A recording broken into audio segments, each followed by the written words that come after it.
Hello' everyone, আজি আপোনালোকৰ বাবে কুলফি আইচক্ৰীমৰ এটা সোৱাদ লগা ৰেচিপি লৈ আহিছোঁ। এই কুলফি আইচক্ৰীমটো একেবাৰে কম বস্তুৰে ঘৰতে বনাই খাব পৰা যায়। আৰু এই আইচক্ৰীমটো বনাবলৈ ইমানেই সহজ যে আইচক্ৰীমৰ এই ৰেচিপিটো দেখাৰ লগে লগে আপোনালোকৰ বনাবলৈ মন যাব। আশা কৰোঁ আজিৰ এই ৰেচিপিটো আপোনালোকে নিশ্চয় ভাল পাব। তেনেহ'লে ভিডিঅ'টো শেষলৈকে চাই থাকিব। আজিৰ কুলফি আইচক্ৰীমটো বনাবলৈ মই ব্যৱহাৰ কৰা ইনগ্ৰিডিয়েণ্টছখিনি আপোনালোকে স্ক্ৰীনত দেখিবলৈ পাইছে।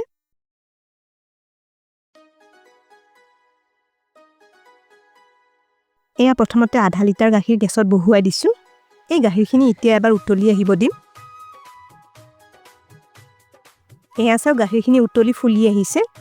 এতিয়া এইখিনি 2 মিনিটমান গেছৰ মিডিয়াম ফ্লেমত উতলি থাকিব দিম।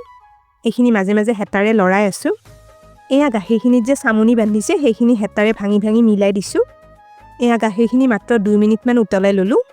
এইখিনি আৰু বেছি উতলাই ডাঠ কৰি থাকিব নালাগে। এতিয়া এয়া 5খনমান ৰাজ বিস্কুট বা কাটা বিস্কুট লৈছোঁ।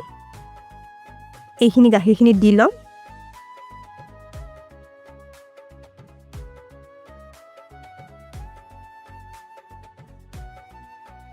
এই বিস্কুটখিনি গাখীৰত ভিজি কোমল হৈ অহালৈ এইখিনি লৰাই থাকিম। ইয়াতে আপোনালোকে যিকোনো ৰাজ বিস্কুট বা কাটা বিস্কুট ল'ব পাৰে।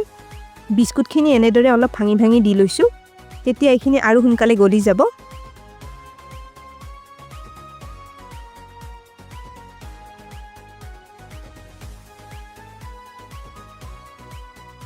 মাজে মাজে কেৰাহীত লাগি ধৰা গাখীৰৰ চামনিখিনিও অলপ ৰুকি ৰুকি গাখীৰখিনিত মিলাই আছোঁ।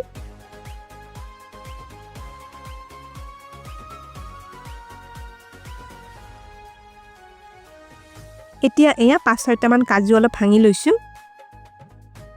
এইখিনিও গাখীৰখিনিত দি ল'লোঁ।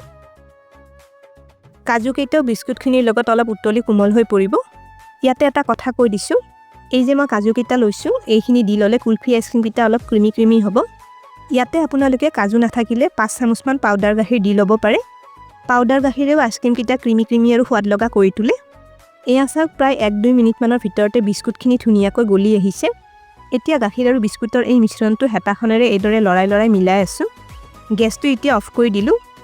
গেছটো অফ কৰি লোৱাৰ পিছত গাখীৰৰ এই মিশ্ৰণটো অলপ ঠাণ্ডা হ'বলৈ মই এইখিনি এইদৰে লৰাই আছোঁ।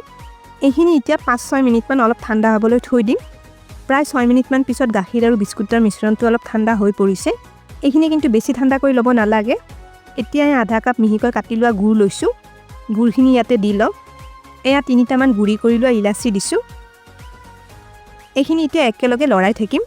তেতিয়া গুড়খিনি ভালদৰে গলি যাব। গাখীৰখিনি যিহেতু গৰমেই আছে সেইবাবে গুড়খিনি সোনকালে গলি আহিব।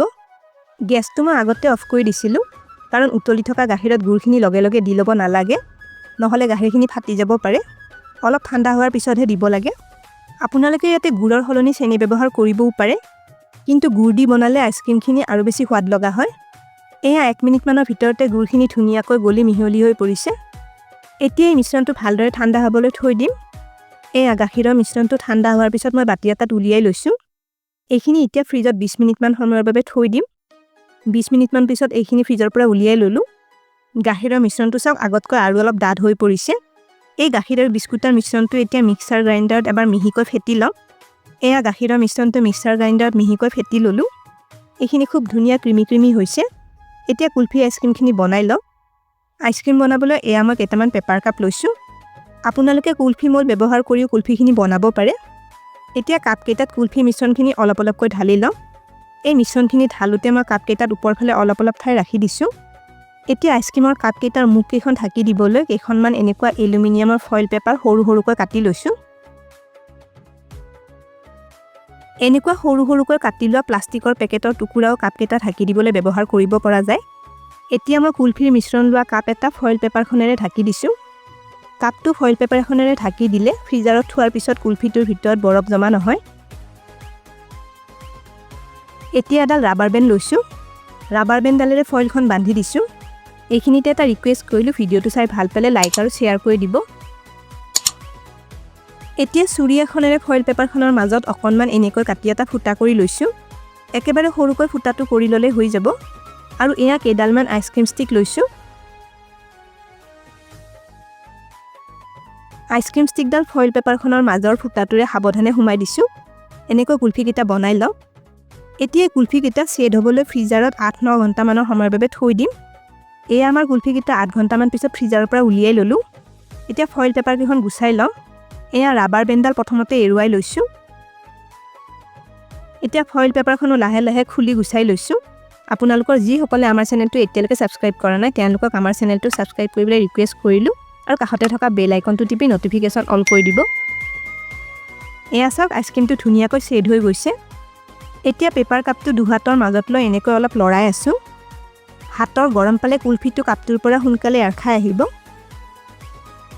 আৰু এয়া চাওক কুলফিটো মই কাপটোৰ পৰা উলিয়াই ল'লোঁ দেখিছেনে কিমান সহজতে এই কুলফি আইচক্ৰীমটো ঘৰতে বনাব পৰা যায় আইচক্ৰীমটো চাওক কিমান ধুনীয়া ক্ৰিমি ক্ৰিমি হৈছে আপোনালোকেও ৰাজ বিস্কুট বা কাটা বিস্কুটৰে এইদৰে কুলফি আইচক্ৰীম ঘৰতে বনাই খাব পাৰে গৰমৰ এই দিনকেইটাত এই কুলফি আইচক্ৰীমটো খাবলৈ খুবেই সোৱাদ লাগে তেনেহ'লে আজি ৰেচিপিটো কেনে পালে কমেণ্ট কৰি নিশ্চয় জনাব ভিডিঅ'টো শেষলৈকে চোৱাৰ বাবে অশেষ ধন্যবাদ জনালোঁ আৰু ভিডিঅ'টো ভাল পালে লাইক আৰু শ্বেয়াৰ কৰি দিব স্ক্ৰীনত দেখা পোৱা ৰেচিপিকেইটা চাবলৈ মই ৰিকমেণ্ড কৰিলোঁ ভিডিঅ'কেইটা চাবলৈ ৰেচিপিটোৰ ফটোখনৰ ওপৰত ক্লিক কৰিলেই হ'ল তেনেহ'লে আজিলৈ আহিছোঁ আকৌ লগ পাম আৰু এটা নতুন ৰেচিপি ভিডিঅ'ৰ সৈতে এইখিনিতে এটা ৰিকুৱেষ্ট কৰিলোঁ ভিডিঅ'টো চাই ভাল পালে লাইক আৰু শ্বেয়াৰ কৰি দিব